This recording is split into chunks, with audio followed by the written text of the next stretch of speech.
Pahayag. Unang kabanata. Ang apokalipsis ni Hesukristo na ibinigay ng Diyos sa Kanya upang ipahayag sa Kanyang mga alipin. Sa makatwid ay ang mga bagay na nararapat mangyaring madali, at Kanyang ipinadala at ipinaalam sa pamamagitan ng Kanyang anghel sa Kanyang alipin na si Juan, na sumaksi sa salita ng Diyos at sa patotoo ni Hesukristo sa lahat ng mga bagay na nakita niya. Mapalad ang bumabasa at ang nangakikinig ng mga salita ng hula, at tumutupad ng mga bagay na nangasusulat doon, sapagkat ang panahoy malapit na. Si Juan sa 7 iglesia na nasa Asya, biyaya ang sumainyo nawa, at kapayapaang mula doon sa kanya na ngayon, at nang nakaraan at darating, at mula sa 7 espiritu na nasa harapan ng kanyang luklukan, at mula kay Hesukristo na siyang saksing tapat, na panganay sa mga patay, at pangulo ng mga hari sa lupa, doon sa umiibig sa atin, at sa nagkalag sa atin sa ating mga kasalanan sa pamamagitan ng kanyang dugo, at ginawa tayong kaharian, mga saserdote sa kanyang Diyos at Ama. Sumakanya nawa ang kaluwalhatian, at ang paghahari magpakailan-kailanman. Siya nawa. Narito, siya'y pumaparitong nasasa mga alapaap, at makikita siya ng bawat mata, at nang nangagsiulos sa kanya, at ang lahat ng mga angkan sa lupa ay magsisitaghoy dahil sa kanya. Gayon din siya nawa. Ako ang Alpha at ang Omega, sabi ng Panginoong Diyos, ngayon at nang nakaraan at sa darating, ang makapangyarihan sa lahat. Akong si Juan, na inyong kapatid at inyong karamay sa kapighatian, at sa kaharian at sa pagtitiis na kay Jesus, ay nasasapulo na tinatawag na Patmos, dahil sa salita ng Diyos at sa patotoo ni Jesus.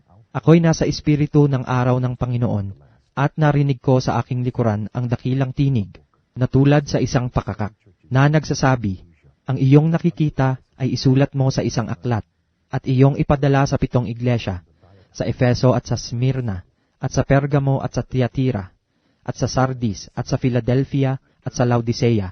At ako'y lumingon upang makita ang tinig na nagsasalita sa akin.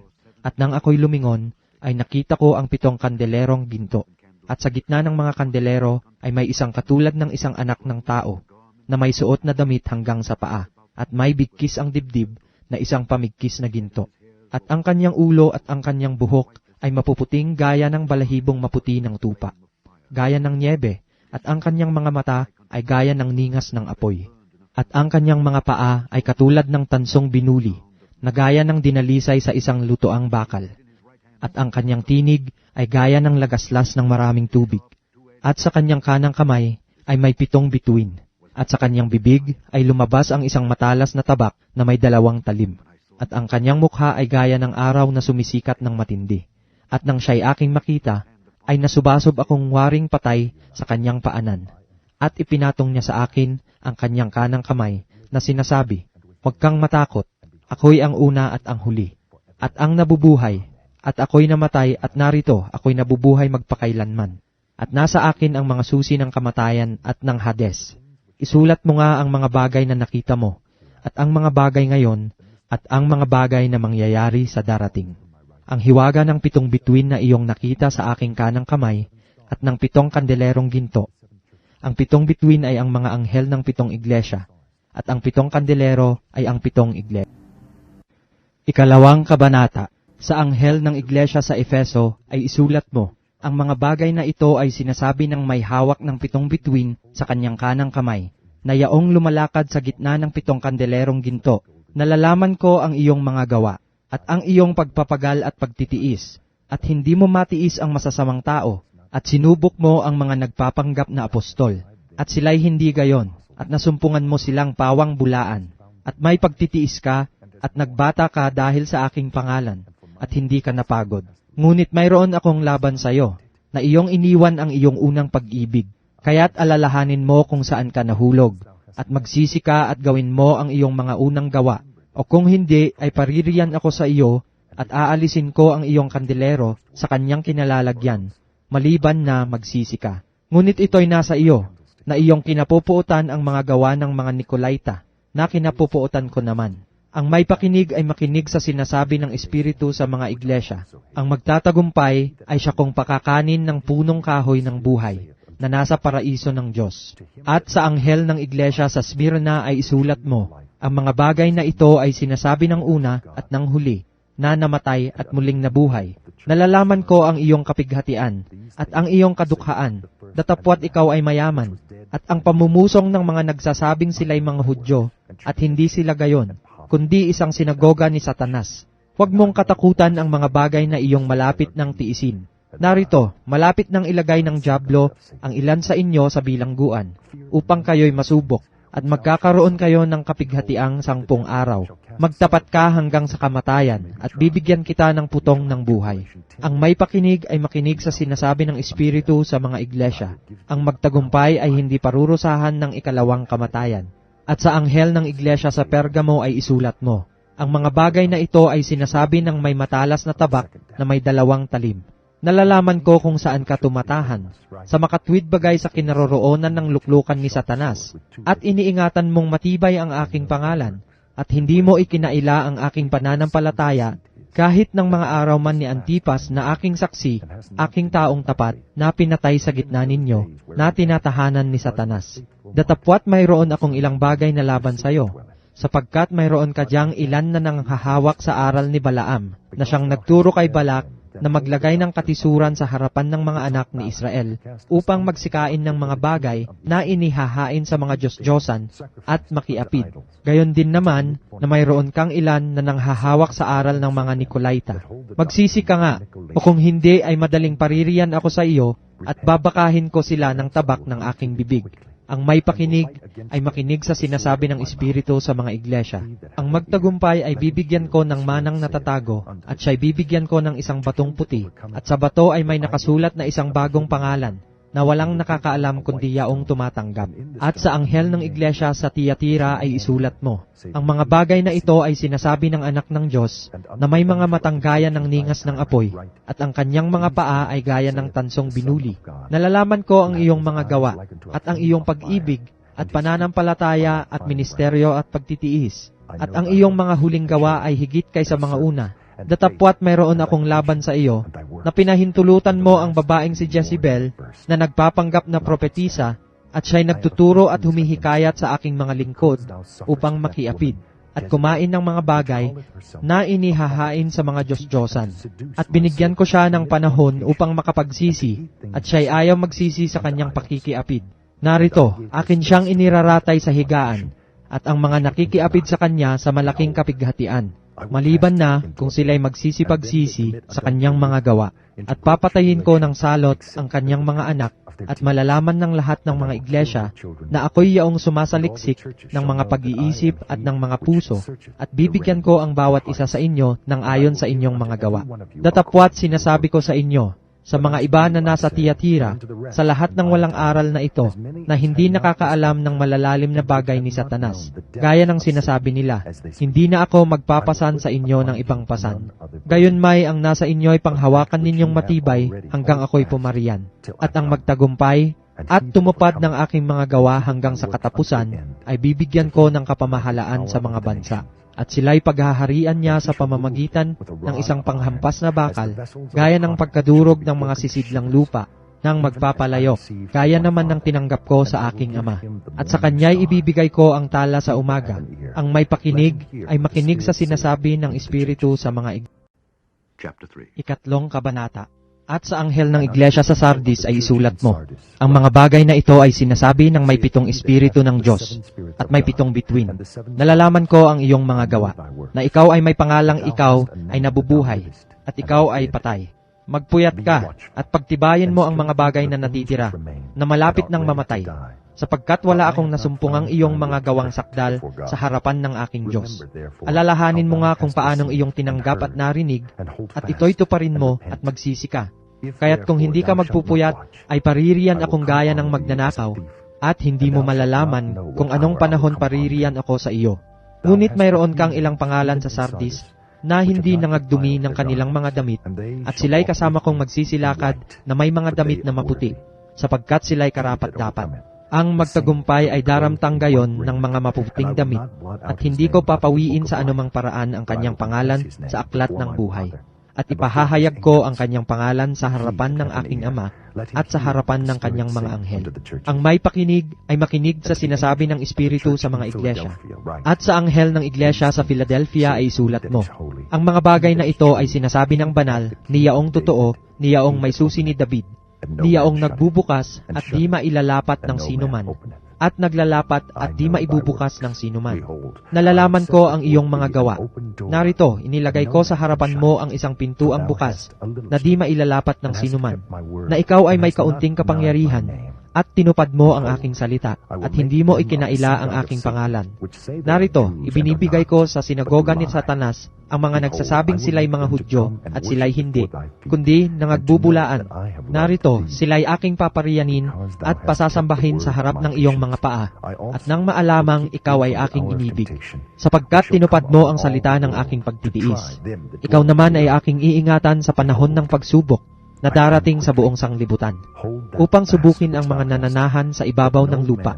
Ako'y dumarating na madali, panghawakan mong matibay ang nasa iyo, upang huwag kunin ng sinuman ang iyong putong. Ang magtagumpay ay gagawin kong haligi sa templo ng aking Diyos, at hindi na siya'y lalabas pa doon. At isusulat ko sa kanya ang pangalan ng aking Diyos, at ang pangalan ng bayan ng aking Diyos, ang bagong Jerusalem, na mananaog buhat sa langit mula sa aking Diyos, at ang aking sariling bagong pangalan. Ang may pakinig ay makinig sa sinasabi ng Espiritu sa mga iglesia, at sa anghel ng iglesia ng Laodicea ay isulat mo, ang mga bagay na ito ay sinasabi ng siya nawa, ng saksing tapat at totoo, ng pasimula ng paglalang ng Diyos. Nalalaman ko ang iyong mga gawa, na ikaw ay hindi malamig o mainit man. Ibig ko sanang ikaw ay malamig o mainit. Kaya sapagkat ikaw ay malahininga at hindi mainit o malamig man, ay isusuka kita sa aking bibig.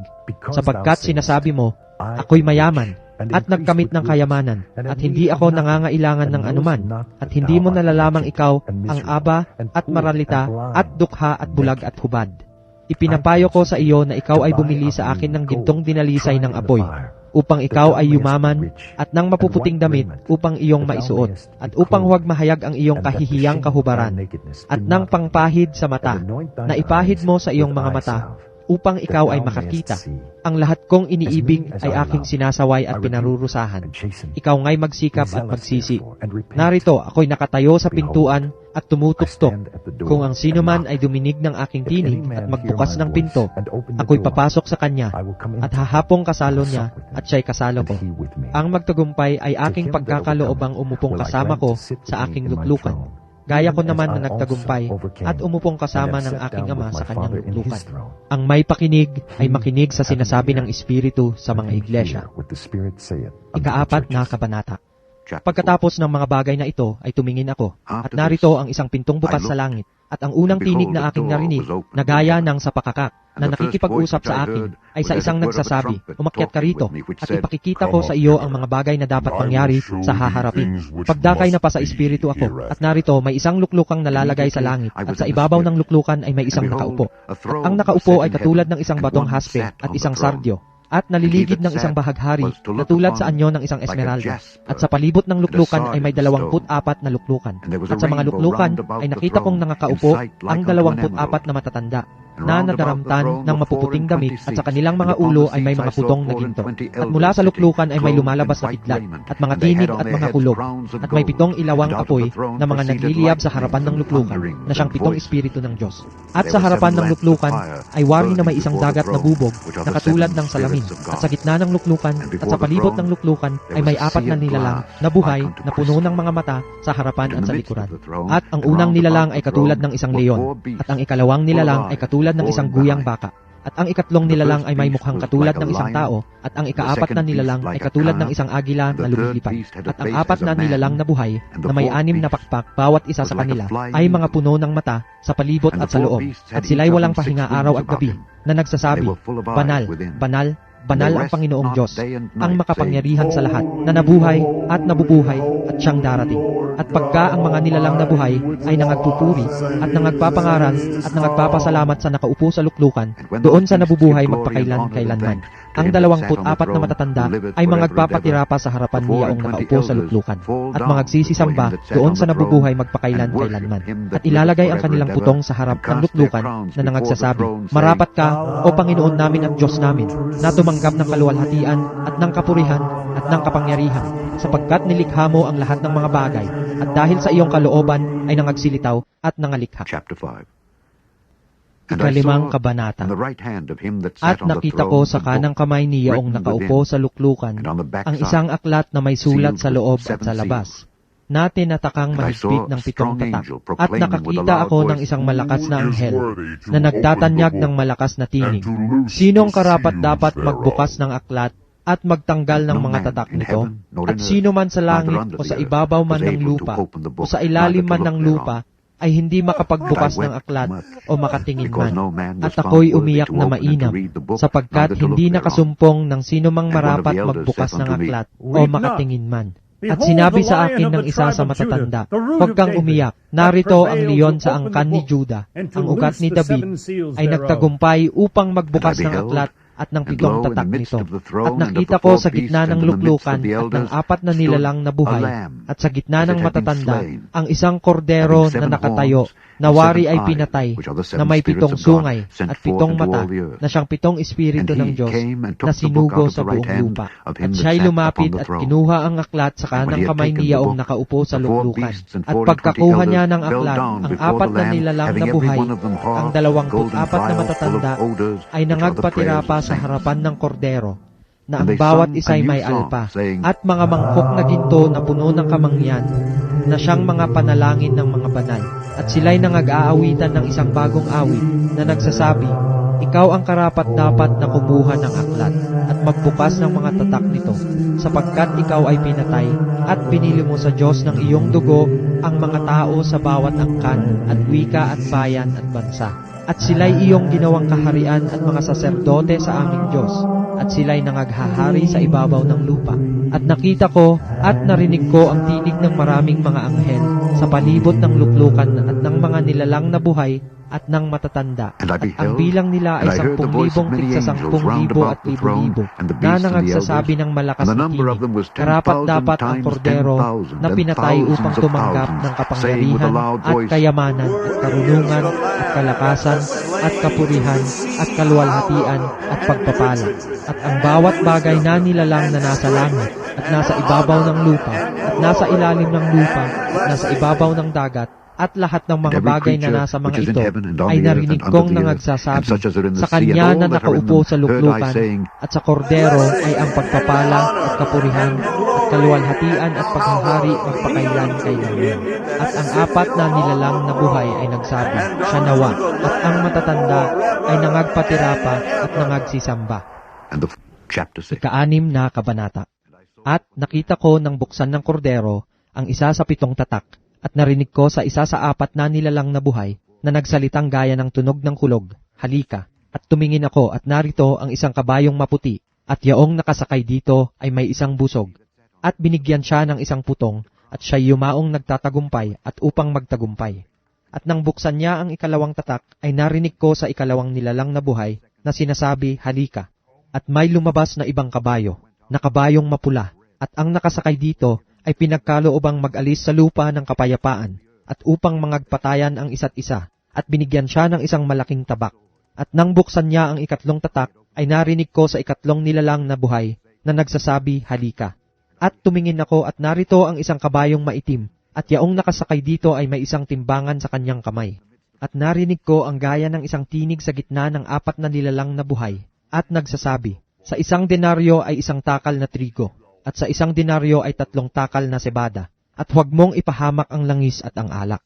At nang buksan niya ang 4 na tatak, ay narinig ko ang tinig ng 4 na nilalang na buhay na nagsasabi, "Halika." At tumingin ako, at narito ang isang kabayong maputla, at ang nakasakay dito ay may pangalang Kamatayan, at ang Hades ay sumusunod sa kanya, at siya'y pinagkalooban ng kapamahalaan sa 4 na bahagi ng lupa, na pumatay sa pamamagitan ng tabak at ng gutom at ng salot at ng mga ganid na hayop sa lupa.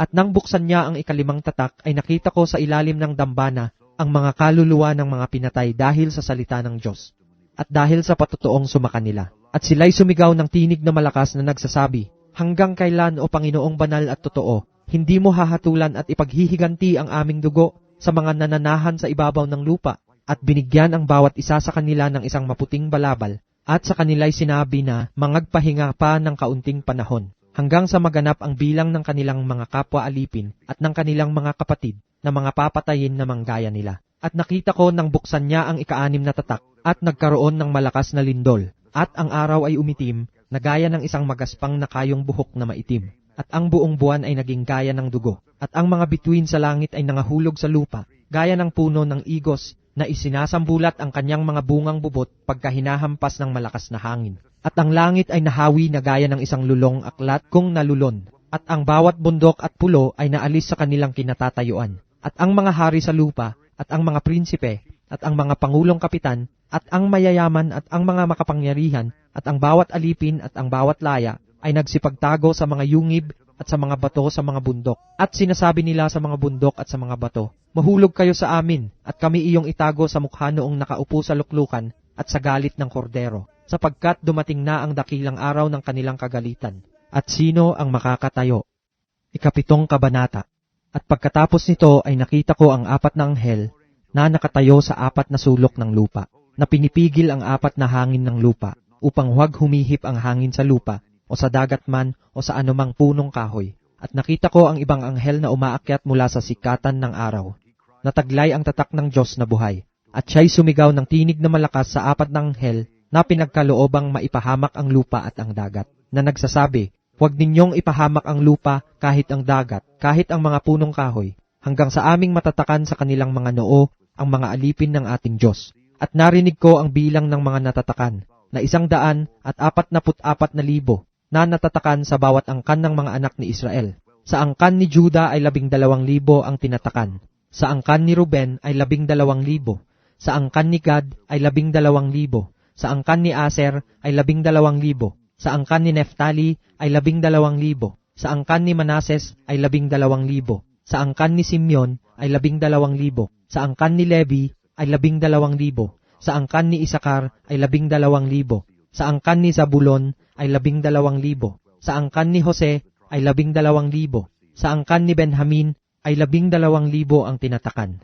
Pagkatapos ng mga bagay na ito ay tumingin ako, at narito ang isang lubhang karamihan na di mabilang ng sinuman, na mula sa bawat bansa at lahat ng mga angkan at mga bayan at mga wika, na nakatayo sa harapan ng luklukan at sa harapan ng kordero, na nangadaramtan ng mapuputing damit at may mga palma sa kanilang mga kamay. At nagsisigawan ng tinig na malakas na nangagsasabi, "Ang pagliligtas ay sumaaming Diyos na nakaupo sa luklukan at sa kordero." At ang lahat ng mga anghel ay nangakatayo sa palibot ng luklukan at ng matatanda at ng 4 na nilalang na buhay, at sila'y nangagpatira pa sa harapan ng luklukan at nangagsisamba sa Diyos, na nangagsasabi, "Siya nawa, pagpapala at kaluwalhatian at karunungan at pagpapasalamat at karangalan at kapangyarihan at kalakasan nawa ang sumaaming Diyos magpakailan-kailanman. Siya nawa." At sumagot ang isa sa matatanda na nagsasabi sa akin, "Ang mga ito na nangadaramtan ng mapuputing damit ay sino-sino at saan nagsipanggaling?"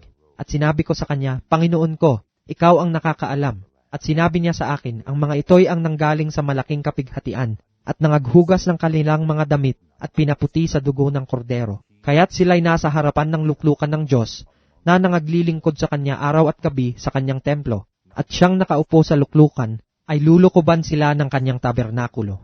Sila'y hindi na magugutom pa, ni mauuhaw pa man, ni hindi na sila tatamaan ng araw o ng anumang init, sapagkat ang kordero na nasa gitna ng luklukan ay siyang magiging pastor nila, at sila'y papatnugutan sa mga bukal ng tubig ng buhay, at papahirin ng Diyos ang bawat luha ng kanilang mga mata." 8 kabanata. At nang buksan niya ang 7 tatak, ay nagkaroon ng katahimikan sa langit na may kalahating oras. At nakita ko ang 7 anghel na nangakatayo sa harapan ng Diyos, at sila'y binigyan ng 7 pakakak.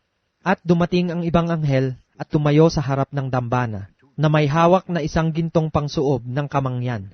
At binigyan siya ng maraming kamangyan upang idagdag ito sa mga panalangin ng lahat ng mga banal sa ibabaw ng dambanang ginto, na nasa harapan ng luklukan.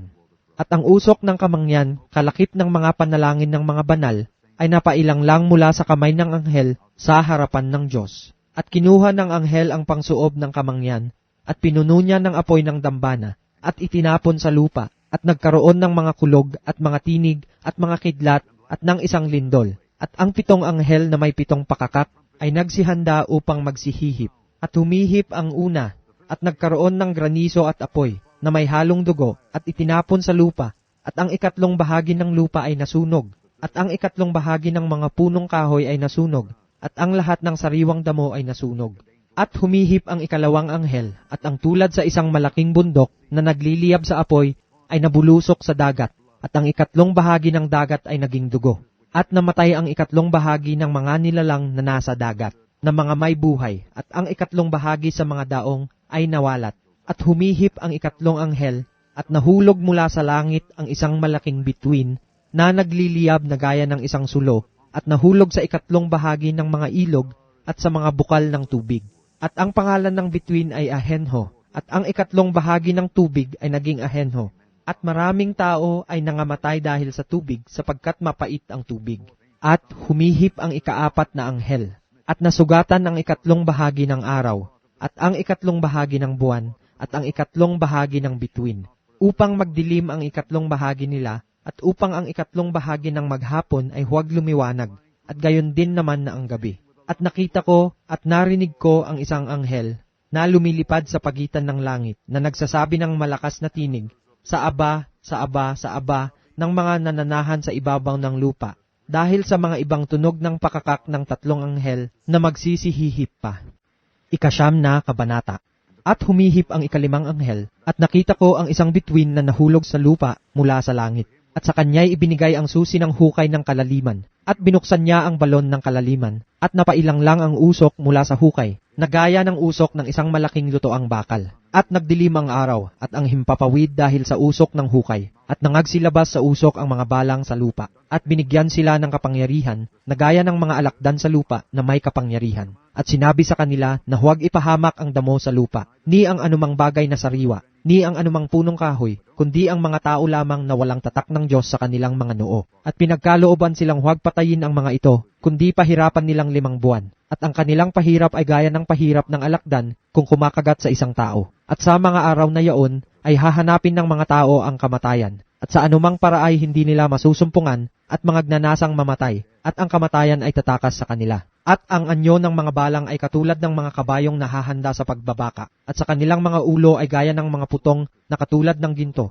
at ang kanilang mga mukha ay gaya ng mga mukha ng mga tao, at sila'y may buhok na gaya ng buhok ng mga babae, at ang kanilang mga ngipin ay gaya ng sa mga leon, at sila'y may mga baluti na gaya ng baluting bakal, at ang ugong ng kanilang mga pakpak ay gaya ng ugong ng mga karo, at ng maraming kabayo na dumadaluhong sa pagbabaka, at sila'y may mga buntot na gaya ng sa mga alakdan, at mga tibo, at sa kanilang mga buntot naroroon ang kanilang kapangyarihan upang ipahamak ang mga taong 5 buwan. Sila'y may pinakahari na anghel ng kalaliman. Ang kanyang pangalan sa wikang Hebreo ay Abaddon, at sa Griego ay may pangalan siyang Apollyon. Ang unang pagkaaba ay nakaraan na. Narito, darating pa ang 2 pagkaaba sa haharapin. At humihip ang 6 na anghel, at narinig ko ang isang tinig mula sa mga sungay ng damba ng ginto na nasa harapan ng Diyos, na nagsasabi sa 6 na anghel, na may pakakak, kalagan mo ang 4 na anghel na nagagapos sa malaking ilog ng Euphrates, at kinalagan ang 4 na anghel na nangahahanda sa oras at araw at buwan at taon upang patayin ang 2 bahagi ng mga tao. At ang bilang ng mga hukbong nangangabayo ay makalawang 10,000 tigsa 10,000. Aking narinig ang bilang nila, at nakita kong sa pangitain ang mga kabayo at ang mga nakasakay dito na may mga baluting gaya ng apoy at ng hasinto at ng asupre, at ang mga ulo ng mga kabayo ay gaya ng mga ulo ng mga leon, at sa kanilang mga bibig ay lumalabas ang apoy at usok at asupre. Sa pamamagitan ng 3 salot na ito ay napatay ang 2 bahagi ng mga tao, sa pamamagitan ng apoy at ng usok at ng asupre na nangagsisilabas sa kanilang mga bibig, sapagkat ang kapangyarihan ng mga kabayo ay nasa kanilang bibig at nasa kanilang mga buntot, sapagkat ang kanilang mga buntot ay kawangis ng mga ahas, at may mga ulo, at siya nilang ipinananakit. At ang nalabi sa mga tao na hindi napatay sa mga salot na ito ay hindi nagsipagsisi sa mga gawa ng kanilang mga kamay, upang huwag sumamba sa mga demonyo, at sa mga Diyos-Diyosang ginto, at pilak at tanso at bato, at kahoy, na hindi nangakakakita, ni nangakaririnig man, ni nangakalalakad man. At sila'y hindi nagsipagsisi sa kanilang mga pagpatay, kahit man sa kanilang panggagaway, kahit man sa kanilang pakikiapid, kahit man sa kanilang pagnanakap. 10 kabanata.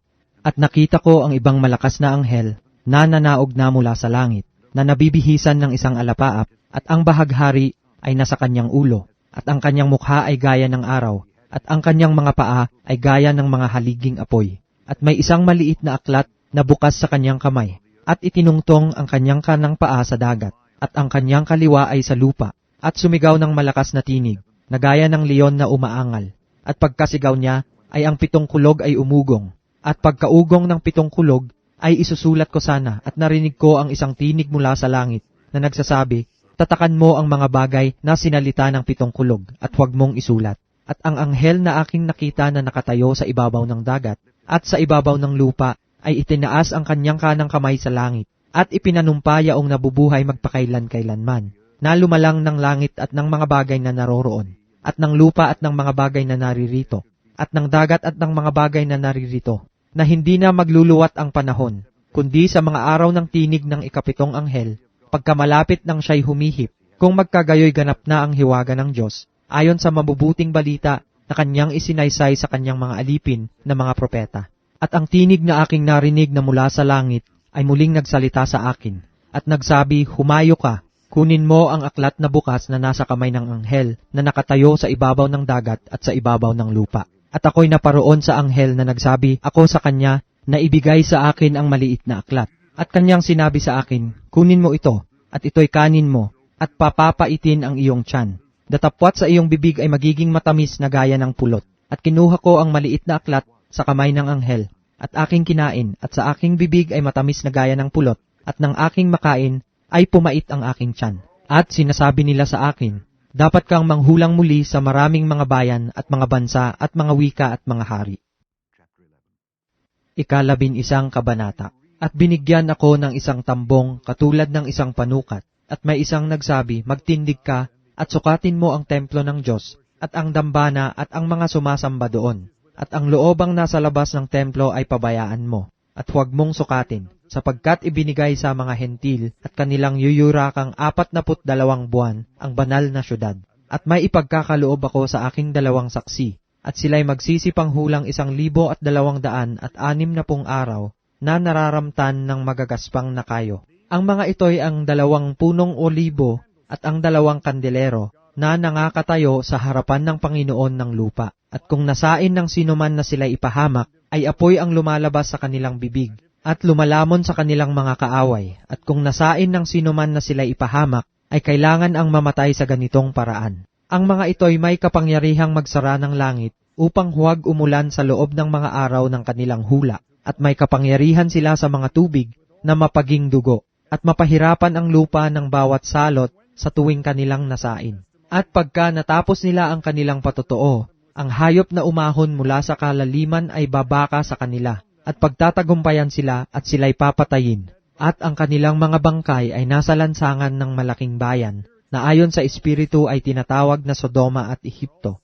na doon din naman ipinako sa krus ang Panginoon nila. At ang mga tao mula sa gitna ng mga bayan, at mga angkan at mga wika at mga bansa, ay nanonood sa kanilang mga bangkay na 3 araw at kalahati. At hindi itutulot na ang kanilang mga bangkay ay mailibing. At ang mga nananahan sa ibabaw ng lupa ay mga gagalak tungkol sa kanila, at mga tutuwa at sila'y mga agpapadalahan ng mga kaloob, sapagkat ang 2 propetang ito ay nagpahirap sa nangananahan sa ibabaw ng lupa. At pagkatapos ng 3 araw at kalahati, ang hininga ng buhay na mula sa Diyos ay pumasok sa kanila, at sila'y nangagsitindig, at dinatnan ng malaking takot ang mga nakakita sa kanila. At narinig nila ang isang malakas na tinig na nagsasabi sa kanila, umakyat kayo rito, at sila'y umakyat sa langit sa isang alapaap, at pinagmasdan sila ng kanilang mga kaaway.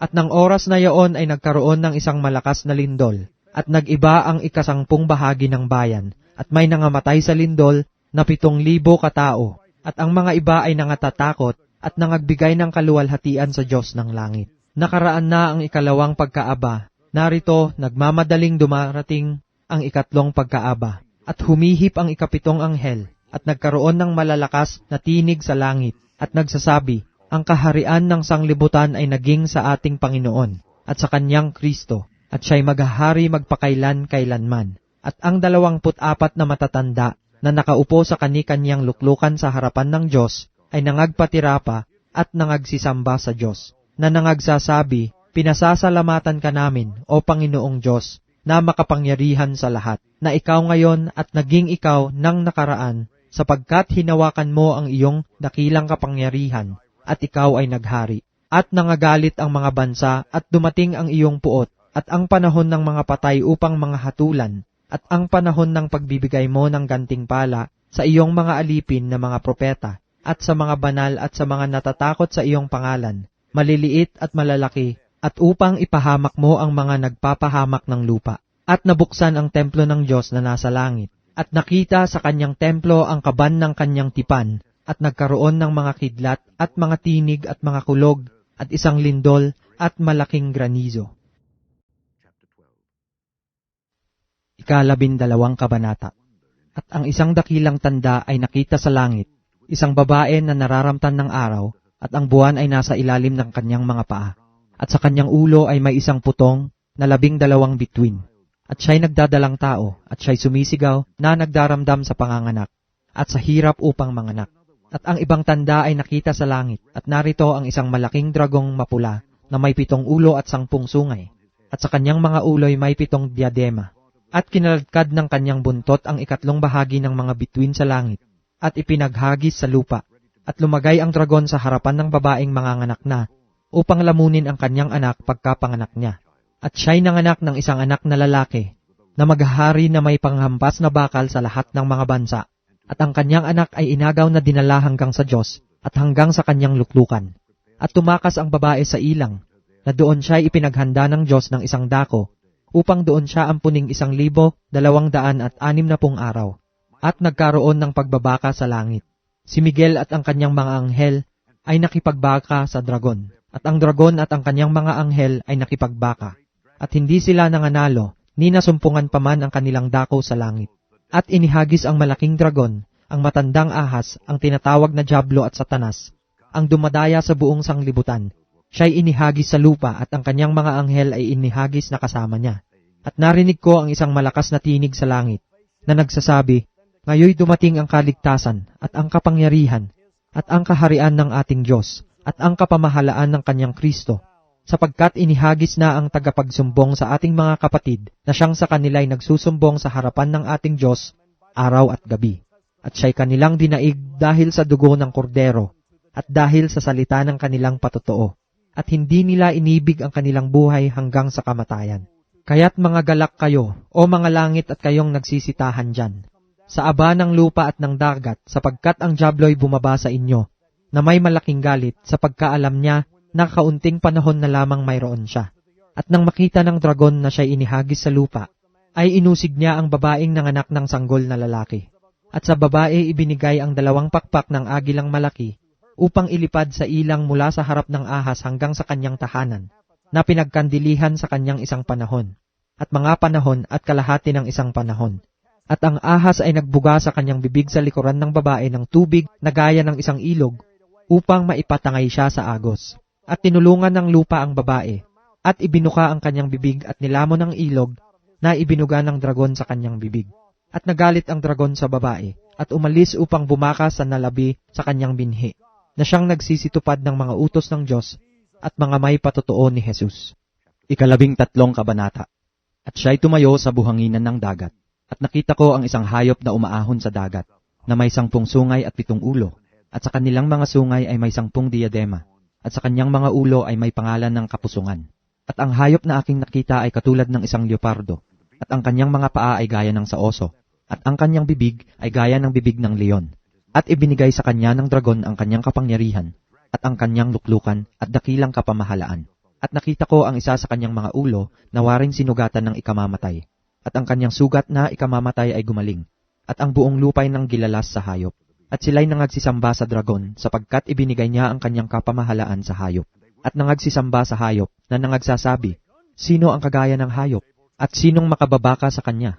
At binigyan siya ng isang bibig na nagsasalita ng malalaking bagay at mga kapusungan. At binigyan siya ng kapamahalaan upang magpatuloy na 42 buwan.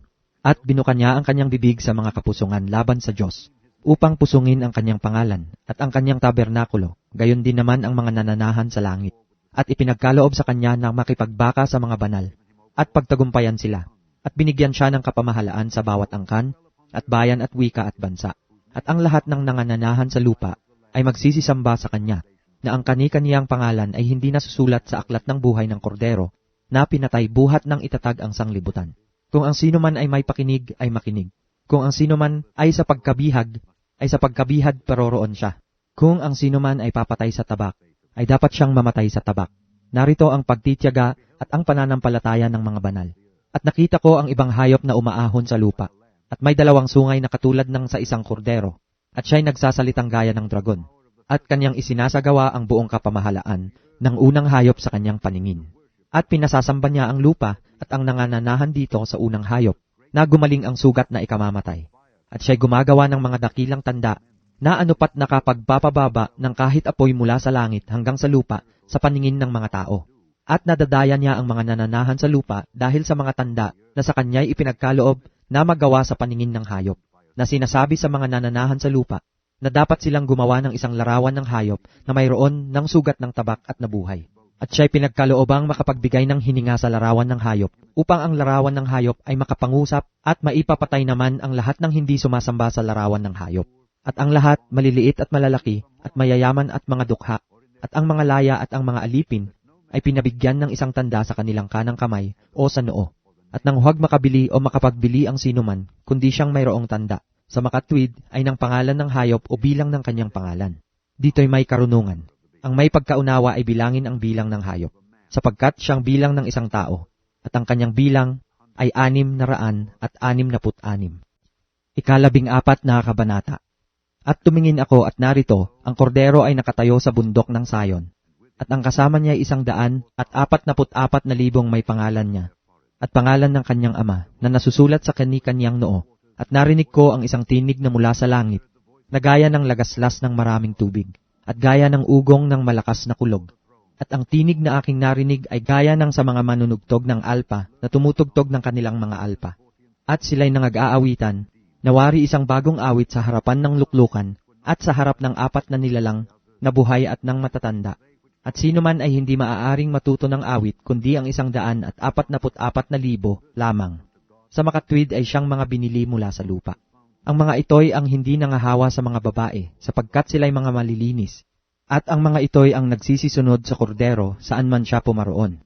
Ang mga ito'y ang binili sa gitna ng mga tao, na maging mga pangunahing bunga sa Diyos at sa kordero. At sa kanikanyang bibig ay walang nasumpungang kasinungalingan, sila'y mga walang dungis. At nakita ko ang ibang anghel na lumilipad sa gitna ng langit, na may mabuting balita na walang hanggan, upang ibalita sa mga nananahan sa lupa, at sa bawat bansa at angkan, at wika at bayan. At sinasabi niya ng malakas na tinig, matakot kayo sa Diyos, at magbigay kaluwalhatian sa Kanya, sapagkat dumating ang panahon ng Kanyang paghatol. At magsisamba kayo sa gumawa ng langit at ng lupa at ng dagat at ng mga bukal ng tubig. At ang iba, ang pangalawang anghel, ay sumunod na nagsasabi, naguho ang dakilang Babilonya, na siyang nagpainom sa lahat na bansa ng alak ng kagalitan ng kanyang pakikiapid. At ang ibang anghel, ang pangatlo, ay sumunod sa kanila, na nagsasabi ng malakas na tinig, kung ang sino man ay sumasamba sa hayop at sa kanyang larawan, at tumatanggap ng tanda sa kanyang noo o sa kanyang kamay, ay iinom din naman siya ng alak ng kagalitan ng Diyos, na nahahandang walang halo sa inuman ng kanyang kagalitan. At siya'y pahihirapan ng apoy at asupre sa harapan ng mga banal na anghel, at sa harapan ng kordero. At ang usok ng harap nila ay nagpaiilang lang, magpakailan-kailanman. At sila'y walang kapahingahan araw at gabi. Silang mga nagsisisamba sa hayop at sa kanyang larawan, at sino mang tumatanggap ng tanda ng kanyang pangalan. Narito ang pagtsatsaga ng mga banal, ng mga nagsisitupad ng mga utos ng Diyos at ng pananampalataya kay Jesus. At narinig ko ang isang tinig na mula sa langit na nagsasabi, isulat mo, mapapalad ang mga patay na nangamatay sa Panginoon mula ngayon. Oo, sinasabi ng Espiritu, upang sila'y mangagpahinga sa kanilang mga gawa, sapagkat ang kanilang mga gawa ay sumusunod sa kanila. At nakita ko at narito ang isang alapaap na maputi, at nakita ko na nakaupo sa alapaap ang isang katulad ng isang anak ng tao, na sa kanyang uloy may isang putong na ginto, at sa kanyang kamay ay may isang panggapas na matalas. At lumabas ang ibang anghel sa templo na sumisigaw ng malakas na tinig. Doon sa nakaupo sa alapaap, ihulog mo ang iyong panggapas at gumapas ka, sapagkat dumating ang oras ng paggapas, sapagkat ang aanihin sa lupa ay hinog na. At inihagis ng nakaupo sa alapaap ang kanyang panggapas sa lupa, at ang lupa ay nagapasan. At lumabas ang ibang anghel sa templong nasa langit na may panggapas din namang matalas. At ang ibang anghel ay lumabas sa dambana na siyang may kapangyarihan sa apoy, at tinawagan ng malakas na tinig yaong may panggapas na matalas, na sinasabi, ihulog mo ang iyong panggapas na matalas, at putihin mo ang mga buwig sa ubasan sa lupa, sapagkat ang kanyang mga ubas ay mga hinog na. At inihagis ng anghel ang kanyang panggapas sa lupa, at pinuti ang mga ubas sa lupa, at inihagis sa pisaan ng ubas, sa malaking pisaan ng kagalitan ng Diyos. At nayurakan ang pisaan ng ubas sa labas ng bayan, at lumabas sa pisaan ng ubas ang dugo, na umapaw hanggang sa mga preno ng mga kabayo, sa lawak ng 1,600 estadyo. 15 kabanata. At nakita ko ang ibang tanda sa langit, dakila at kagilagilalas. 7 anghel na may 7 salot, na siyang mga panghuli, sapagkat sa mga yaoy magaganap ang kagalitan ng Diyos. At nakita ko ang gaya ng isang dagat na bubog, na may halong apoy. At yaong nangagtagumpay sa hayop at sa kanyang larawan at sa bilang ng kanyang pangalan, ay nangakatayo sa tabi ng dagat na bubog, na may mga alpa ng Diyos. At inaawit nila ang awit ni Moises na alipin ng Diyos at ang awit ng kordero, na sinasabi, mga dakila at kagilagilalas ang iyong mga gawa, o Panginoong Diyos, na makapangyarihan sa lahat. Matuwid at tunay ang iyong mga daan, ikaw na hari ng mga bansa. Sinong hindi matatakot, o Panginoon, at luluwalhatiin ang iyong pangalan, sapagkat ikaw lamang ang banal, sapagkat ang lahat ng mga bansa ay darating at magsisisamba sa harapan mo, sapagkat ang iyong mga matuwid na gawa ay nangahayag. At pagkatapos ng mga bagay na ito ay tumingin ako, at ang santuaryo ng tabernakulo ng patotoo sa langit ay nabuksan. At sa santuaryo ay nagsilabas ang 7 anghel na may 7 salot, na nararamtan ng mahalagang bato, tunay at makintab, at nangabibigkisan ng gintong pamigkis ang kanilang mga dibdib. At isa sa 4 na nilalang na buhay ay nagbigay sa 7 anghel ng 7 mangkok na ginto na puno ng kagalitan ng Diyos, na siyang nabubuhay magpakailan-kailanman. At napuno ng usok ang santuaryo mula sa kaluwalhatian ng Diyos at sa kanyang kapangyarihan, at sino man ay hindi nakapasok sa santuaryo hanggang sa matapos ang 7 salot ng 7 anghel. 16 na kabanata. At narinig ko ang isang malakas na tinig na mula sa santuaryo, na nagsasabi sa 7 anghel, humayo kayo at ibuhos ninyo ang 7 mangkok ng kagalitan ng Diyos sa lupa. At humayo ang una, at ibinuhos ang kanyang mangkok sa lupa, at naging sugat na masama at mabigat sa mga taong may tanda ng hayop na yaon, at nangagsisamba sa kanyang larawan. At ibinuhos ng ikalawa ang kanyang mangkok sa dagat, at naging dugo na gaya ng isang patay. At bawat kaluluwang may buhay, sa makatwid ay ang nangasa dagat, ay nangamatay. At ibinuhos ng ikatlo ang kanyang mangkok sa mga ilog at sa mga bukal ng tubig, at nangaging dugo. At narinig ko ang anghel ng tubig na nagsasabi, matuwid ka na ngayon at nang nakaraan, o banal, sapagkat humatol ka na gayon. Sapagkat ibinuhos nila ang dugo ng mga banal at ng mga propeta, at pinainom mo sila ng dugo. Ito'y karapat-dapat sa kanila. At narinig ko ang dambana na nagsasabi, oo, o Panginoong Diyos, na makapangyarihan sa lahat, tunay at matuwid ang iyong mga hatol. At ibinuhos ng ika-4 ang kanyang mangkok sa araw, at ibinigay nito sa kanya nang masunog ng apoy ang mga tao. At nangasunog ang mga tao sa matinding init, at sila'y namusong sa pangalan ng Diyos na may kapangyarihan sa mga salot na ito, at hindi sila nangagsisi upang siya'y luwalhatiin. At ibinuhos ng ika-5 ang kanyang mangkok sa luklukan ng hayop na yaon, at nagdilim ang kanyang kaharian, at nginatngat nila ang kanilang mga dila dahil sa hirap, at sila'y namusong sa Diyos ng langit dahil sa kanilang mga hirap at sa kanilang mga sugat, at hindi sila nangagsisi sa kanilang mga gawa. At ibinuhos ng ika-6 ang kanyang mangkok sa malaking ilog na Euphrates, at natuyo ang tubig nito, upang mahanda ang dadaanan ng mga haring mula sa sikatan ng araw.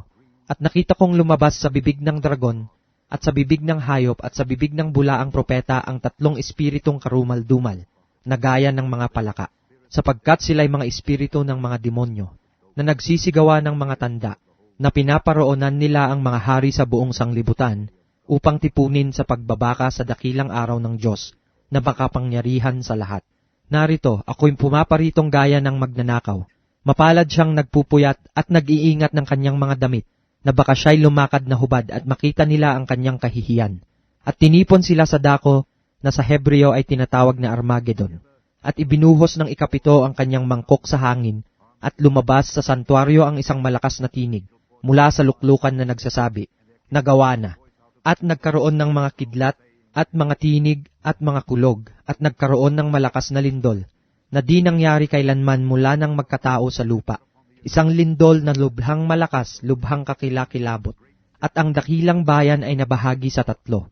At ang mga bayan ng mga bansa ay nangaguho, at ang dakilang Babilonya ay napag-alaala sa paningin ng Diyos, upang siya'y bigyan ng inuman ng alak ng kabagsikan ng kanyang kagalitan.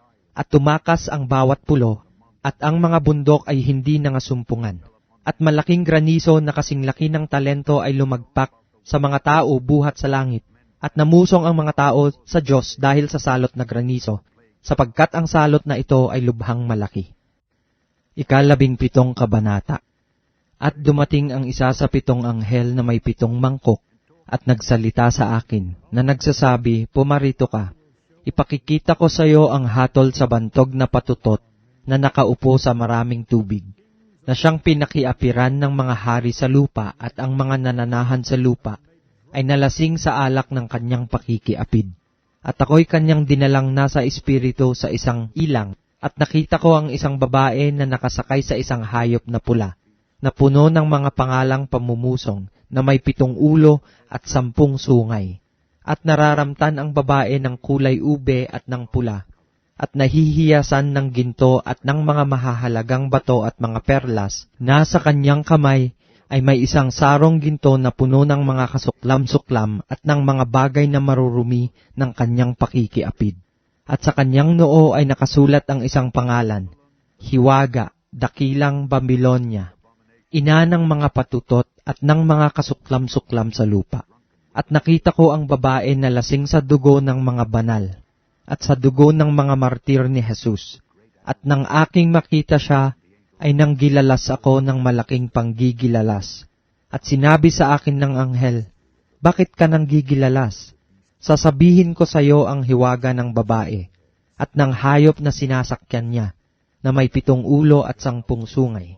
At ang hayop na nakita mo ay naging siya, at wala na, at malapit nang umahon sa kalaliman at patungo sa kapahamakan. At silang mga nananahan sa lupa ay manggigilalas na ang kanilang pangalan ay hindi nakasulat sa aklat ng buhay mula nang itatag ang sanglibutan, pagkakita nila sa hayop kung paano naging siya at wala na at darating." Narito ang pag-iisip na may karunungan. Ang 7 ulo ay 7 bundok na kinauupuan ng babae. At sila'y 7 hari, ang 5 ay nangabuwal, ang isa'y narito, at ang isa hindi pa dumarating. At pagdating niya, ay dapat magtagal na sangdaling panahon. At ang hayop na naging siya at wala na, ay siya ring 8 at siya'y sa 7 at siya'y patungo sa kapahamakan. At ang 10 sungay na iyong nakita ay 10 hari, na hindi pa nagsisitanggap ng kaharian. Datapwat magsisitanggap sila ng kapamahalaang paghahari na 1 oras na kasama ng hayop.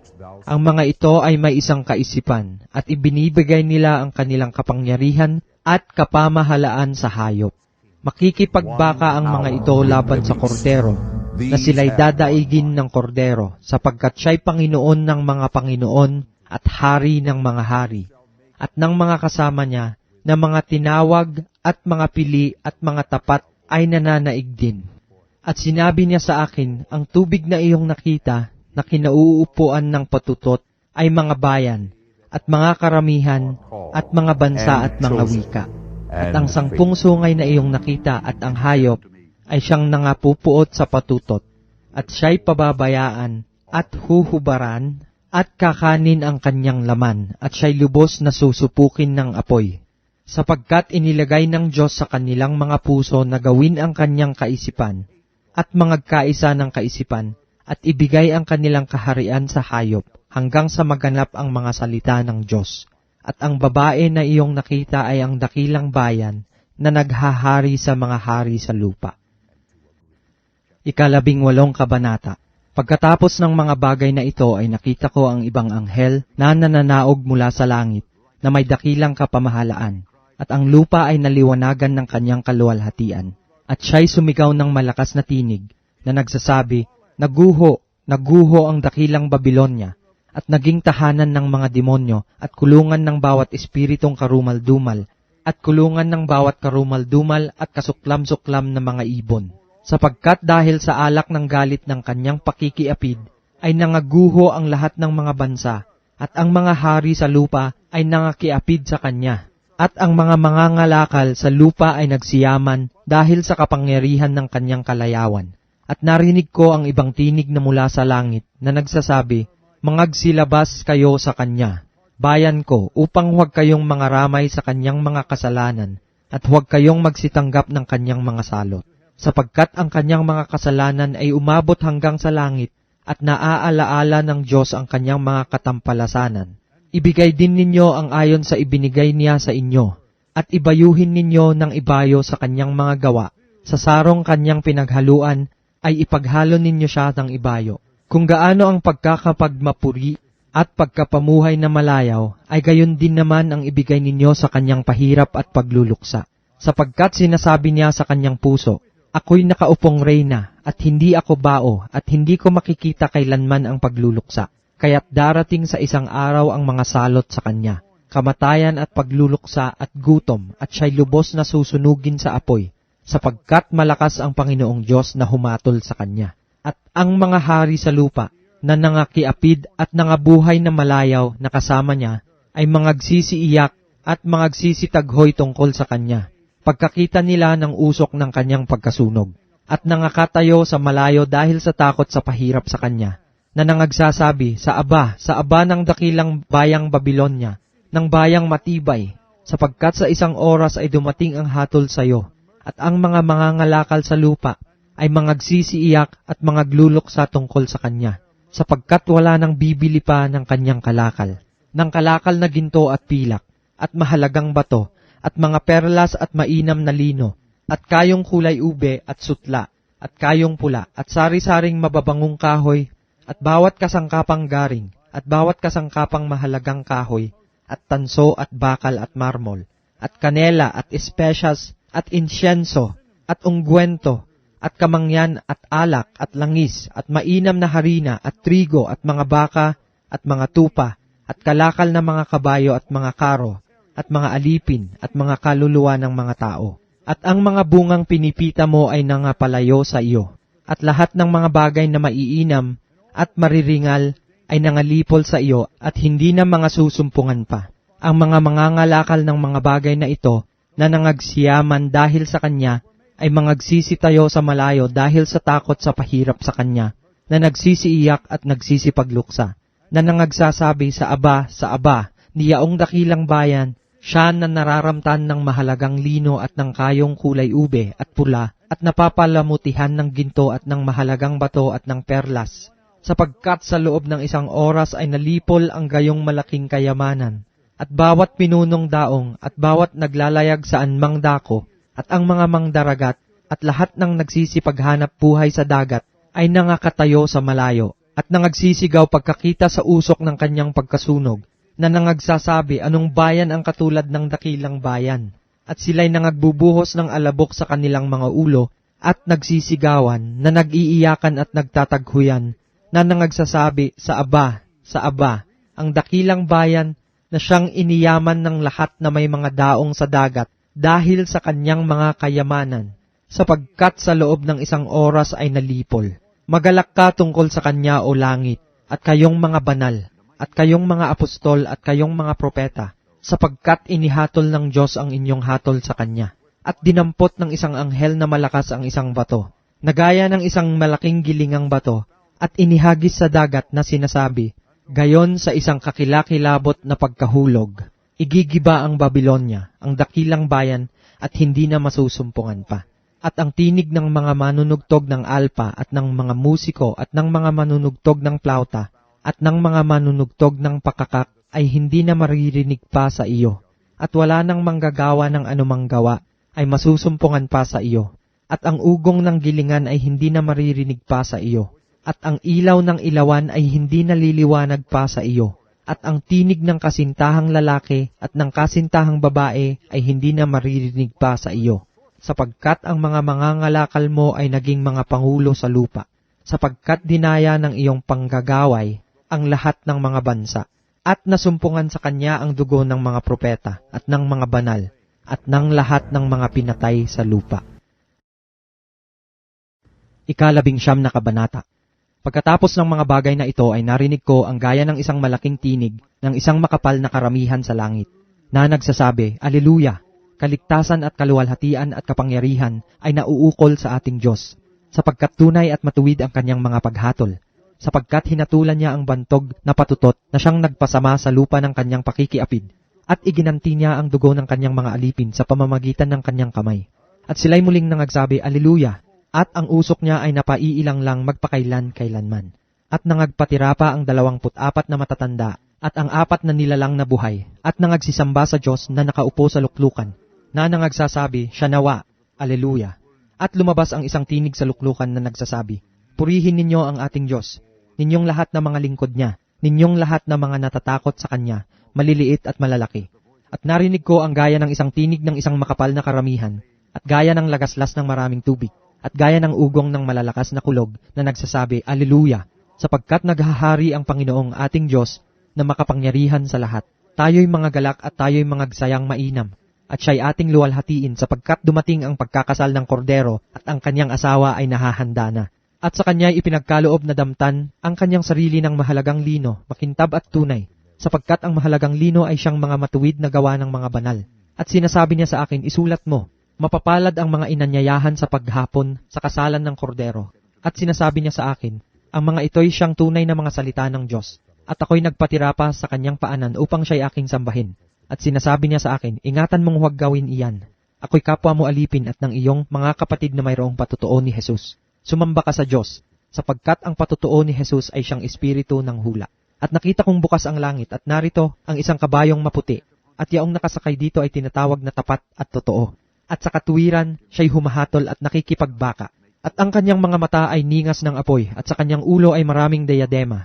At siya'y may isang pangalang nakasulat, na sino man ay hindi nakaaalam, kundi siya rin.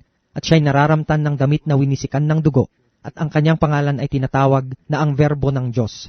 At ang mga hukbong nasa langit ay sumusunod sa kanya, na mga nakasakay sa mga kabayong puti, at nangararamtan ng mahalagang linong maputi at dalisay. At sa kanyang bibig ay lumalabas ang isang tabak na matalas, upang sa pamamagitan nito'y sugatan niya ang mga bansa, at kanyang paghaharian ng tungkod na bakal, at niyuyurakan niya ang pisan ng ubas, ng kabangisan ng kagalitan ng Diyos na makapangyarihan sa lahat. At siya'y mayroong isang pangalang nakasulat sa kanyang damit at sa kanyang hita, Hari ng mga hari at Panginoon ng mga Panginoon. At nakita kong nakatayo ang isang anghel sa araw, na siya'y sumisigaw ng malakas na tinig, na nagsasabi sa lahat ng mga ibong lumilipad sa gitna ng himpapawid, Hali kayo at magkatipon sa dakilang hapunan ng Diyos, upang kayo'y makakain ng laman ng mga hari at ng laman ng mga pangulong kapitan, at ng laman ng mga taong makapangyarihan, at ng laman ng mga kabayo at ng mga nakasakay dito, at ng laman ng lahat ng mga taong laya at mga alipin man, at maliliit at malalaki. At nakita ko ang hayop at ang mga hari sa lupa at ang kanilang mga hukbo, na nangagkakatipon upang makipagbaka laban doon sa nakasakay sa kabayo, at laban sa kanyang hukbo. At sinunggaban ang hayop, at kasama niya ang bulaang propeta na gumawa ng mga tanda sa harapan nito, na siyang ipinagdaya sa mga nagsitanggap ng tanda ng hayop at sa mga sumamba sa larawan nito. Ang dalawang ito ay inihagis na buhay sa dagat-dagatang apoy na nagliliyab sa asupre. At ang mga iba ay pinatay sa tabak na lumalabas sa bibig niyaong nakasakay sa kabayo. At ang lahat ng mga ibon ay nangabusog ng mga laman nila. 12 kabanata. At nakita ko ang isang anghel na nananaog mula sa langit, na may susi ng kalaliman at isang malaking tanikala sa kanyang kamay. At sinunggaban niya ang dragon, ang matandang ahas, na siyang Diablo at Satanas, at ginapos na 1,000 taon, at siya'y ibinulid sa kalaliman at sinarhan, at tinatakan ito sa ibabaw niya, upang huwag nang magdaya sa mga bansa hanggang sa maganap ang 1,000 taon. Pagkatapos nito ay kailangang siya'y pawalang kaunting panahon, at nakakita ako ng mga luklukan, at may mga nagsisiluklok sa mga ito, sila'y pinagkalooban ng paghatol at nakita ko ang mga kaluluwa ng mga pinugutan ng ulo dahil sa patutuo ni Jesus at dahil sa salita ng Diyos at ang mga hindi sumamba sa hayop o sa kanyang larawan man at hindi tumanggap ng tanda sa kanilang noo at sa kanilang kamay at sila'y nangabuhay at nagsipagharing kasama ni Kristo sa loob ng 1,000 taon. Ang mga iba sa mga patay ay hindi nangabuhay hanggang sa naganap ang 1,000 taon. Ito ang unang pagkabuhay na maguli. Mapalad at banal ang makalakip sa unang pagkabuhay na maguli. Sa mga ito'y walang kapangyarihan ang ikalawang kamatayan, kundi sila'y magiging mga saserdote ng Diyos at ni Kristo, at maghaharing kasama niya sa loob ng 1,000 taon. At kung maganap na ang 1,000 taon, si Satanas ay kakalagan sa kanyang bilangguan at lalabas upang dumaya sa mga bansa na nasa 4 na sulok ng lupa, sa Gog at sa Magog, upang tipunin sila sa pagbabaka, na ang bilang nila ay gaya ng buhangin sa dagat. At nangagsipanhik sila sa kalaparan ng lupa, at kinubkob ang kampamento ng mga banal at ang bayang iniibig, at bumaba ang apoy mula sa langit, at sila'y nasupok. At ang dyablo na dumaya sa kanila ay ibinulid sa dagat-dagatang apoy at asupre, na kinaroroonan din naman ng hayop at ng bulaang propeta. At sila'y pahihirapan araw at gabi magpakailan-kailanman. At nakita ko ang isang malaking luklukang maputi, at ang nakaluklok doon, na sa kanyang harapan ang lupa at ang langit ay tumakas, at walang nasumpungang kalalagyan nila.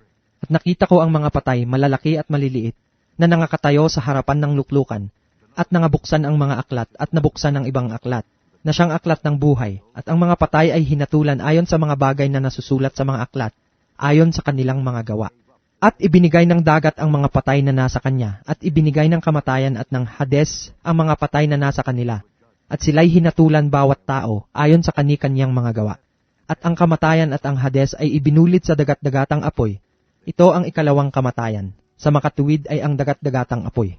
At kung ang sino man ay hindi nasumpungang nakasulat sa aklat ng buhay, ay ibinulid sa dagat-dagatang apoy. Ika-21 kabanata. At nakita ko ang isang bagong langit at ang isang bagong lupa, sapagkat ang unang langit at ang unang lupa ay naparam, at ang dagat ay wala na. At nakita ko ang bayang banal, ang bagong Jerusalem, na nananaog mula sa langit buhat sa Diyos, na nahahandang gaya ng isang babaeng kasintahan, na nagagayakang talaga sa kanyang asawa. At narinig ko ang isang malakas na tinig na mula sa luklukan, na nagsasabi, "Narito, ang tabernakulo ng Diyos ay nasa mga tao, at siya'y mananahan sa kanila, at sila'y magiging mga bayan niya, at ang Diyos din ay sasa kanila, at magiging Diyos nila. At papahirin niya ang bawat luha sa kanilang mga mata, at hindi na magkakaroon ng kamatayan, hindi na magkakaroon pa ng dalamhati, o ng pananambitan man, o ng hirap pa man. Ang mga bagay ng una ay naparam na." At yaong nakaluklok sa luklukan ay nagsabi, "Narito, ginagawa kong bago ang lahat ng mga bagay." At sinabi niya, "Isulat mo, sapagkat ang mga salitang ito ay tapat at tunay." At sinabi niya sa akin, "Nagawa na. Ako ang Alpha at ang Omega, ang pasimula at ang wakas. Ang nauuhaw ay aking paiinuming walang bayad sa bukal ng tubig ng buhay. Ang magtagumpay ay magmamana ng mga bagay na ito, at ako'y magiging Diyos niya, at siya'y magiging anak ko.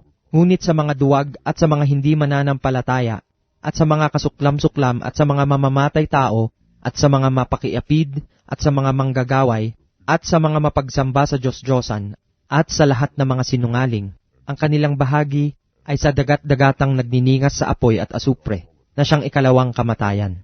At dumating ang isa sa 7 anghel na may 7 mangkok, na mga puno ng 7 huling salot, at nagsalita sa akin na nagsasabi, "Halika, ipakikita ko sa iyo ang babaeng kasintahan, ang asawa ng kordero." At dinala niya akong nasa espiritu sa isang malaki at mataas na bundok, at ipinakita sa akin ang bayang banal na Jerusalem, na nananaog mula sa langit, buhat sa Diyos, na may kaluwalhatian ng Diyos. Ang kanyang ilaw ay katulad ng isang totoong mahalagang bato, na gaya ng batong haspe, na malinaw na gaya ng salamin, na may isang malaki at mataas na kuta, na may 12 pintuan, at sa mga pintuan ay 12 anghel, at may mga pangalang nakasulat sa mga yaon, na siyang sa 12 angkan ng mga anak ng Israel.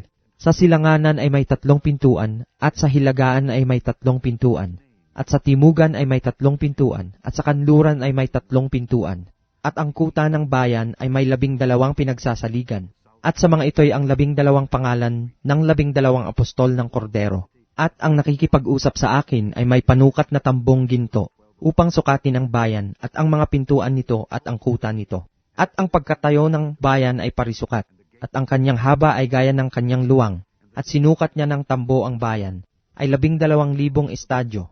Ang haba at ang luwang at ang taas nito ay magkakasukat, at sinukat niya ang kuta nito, ay 144 na siko, ayon sa sukat ng tao, sa makatuwid bagay ng isang anghel. At ang malaking bahagi ng kuta niya ay haspe, at ang bayan ay dalisay na ginto, na katulad ng malinis na bubog. Ang mga pinagsasaligan ng kuta ng bayan ay may pamuting sari-saring mahahalagang bato. Ang unang pinagsasaligan ay haspe, ang ikalawa ay zafiro, ang ikatlo ay kalsedonya, ang ikaapat ay esmeralda, ang ikalima ay sardonika, ang ikaanim ay sardio, ang ikapito ay krisolito, ang ikawalo ay berilo, ang ikasyam ay topasyo, ang ikasangpu ay krisopasyo, ang ikalabing isa ay hasinto, ang ikalabing dalawa ay amatista, at ang 12 pintuan ay 12 perlas, at bawat pinto ay 1 perlas, at ang lansangan ng bayan ay dalisay na ginto, na gaya ng nanganganinag na bubog. At hindi ako nakakita ng templo doon, sapagkat ang Panginoong Diyos, ang makapangyarihan sa lahat, at ang kordero ay siyang templo doon. At ang bayan ay hindi nangangailangan ng araw o ng buwan man upang lumiwanag sa kanya, sapagkat nililiwanagan ng kaluwalhatian ng Diyos, at ang ilaw doon ay ang kordero. At ang mga bansa ay lalakad sa pamamagitan ng liwanag nito, at ang mga hari sa lupa ay magdadala ng kanilang karangalan sa loob niyaon. At ang mga pintuan niyaon ay hindi ilalapat kailanman sa araw, sapagkat hindi magkakaroon doon ng gabi. At dadalhin nila sa loob niyaon ang karangalan at kapurihan ng mga bansa, at hindi papasok doon sa anumang paraan ang anumang bagay na karumal-dumal, o siyang gumagawa ng kasuklam-suklam at ng kasinungalingan, kundi yaon lamang na mga nakasulat sa aklat ng buhay ng kordero. 22 kabanata. At ipinakita niya sa akin ang isang ilog ng tubig ng buhay, na maningning na gaya ng bubog, na lumalabas sa luklukan ng Diyos at ng kordero. Sa gitna ng lansangang yaon, at sa dako rito ng ilog, at sa ibayo nito, naroon ang punong kahoy ng buhay, na namumunga ng 12 iba't ibang bunga, na namumunga sa bawat buwan, at ang mga dahon ng punong kahoy ay pangpagaling sa mga bansa, at hindi na magkakaroon pa ng sumpa. At ang luklukan ng Diyos at ng kordero ay naroroon, at siya'y paglilingkuran ng kanyang mga alipin, at makikita nila ang kanyang mukha, at ang kanyang pangalan ay sa kanilang mga noo.